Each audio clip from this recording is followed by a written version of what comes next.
अभी हमारी हो गई है सुबह। थोड़ा सा लेट जगे हैं क्योंकि कल थक गए थे। ये हमारी कैंप साइट है दूसरी वाली।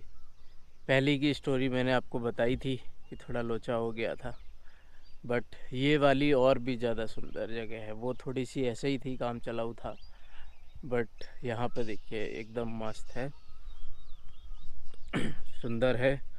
ये एक्चुअली एक हेलीपैड ग्राउंड है। आपको देखिएगा तो वहाँ पे हेलीपैड है।